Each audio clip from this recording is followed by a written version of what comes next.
What are some of the things that we should be looking at as leaders? Like, what are some of the, potential red flags that we may see in someone? And then I'm going to throw the other question, because I know we said it in the pre-chat. Like, I think we're speaking close to Are You OK Day, and we're having that question of, is Are You OK the right way to start a conversation? So, firstly, can you just share what we should be looking out for?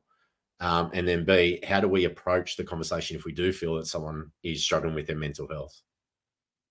So one of the things that many of us struggle with is, how do we recognise the signs when someone might not be travelling so well? And one of the things that makes this difficult is that there actually is no one-size-fits-all sort of like set of signs where you can go through and go tick, tick, tick, tick.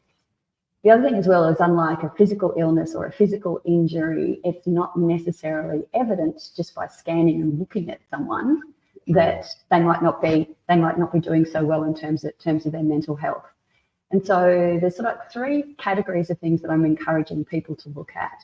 And the first one is we're looking for differences in physical appearance and, I guess, behavioural reactions that are different to how that person would usually show up. And so what we're looking for are changes in what we would describe as a person's normal appearance and normal ways of interacting, reacting, going about getting their work done and having their conversations and so forth. And you'll tend to find that there's both physical signs as well as behavioural signs. So physical signs might be changes in appearance. People might be looking more tired. They may not be on top of their personal presentation. We might notice that they're more increasingly sick. We might notice that they're struggling to get to work on time. We might notice that they're checking out of work early.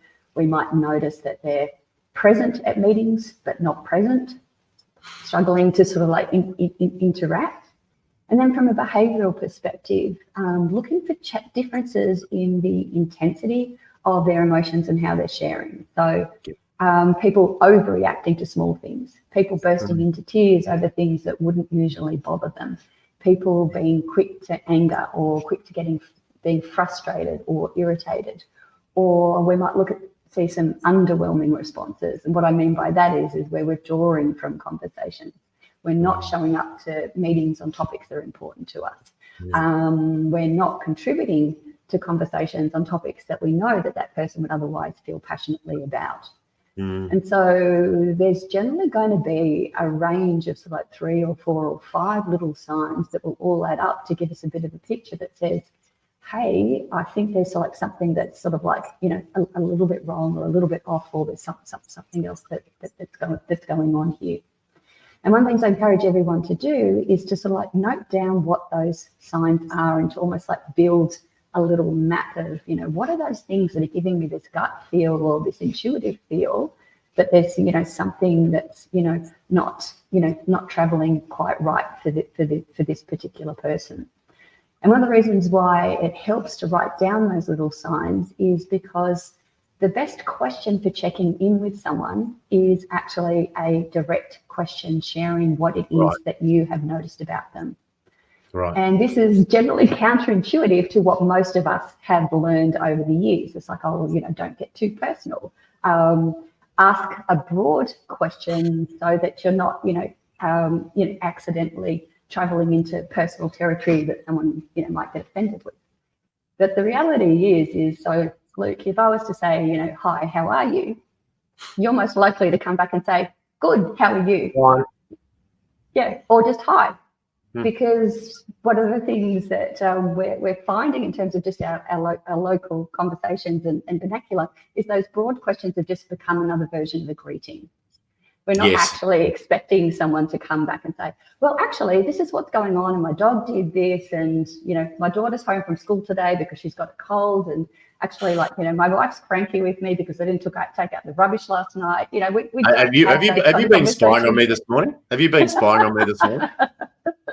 I think most of us can relate to this in some way, right? Yeah, exactly.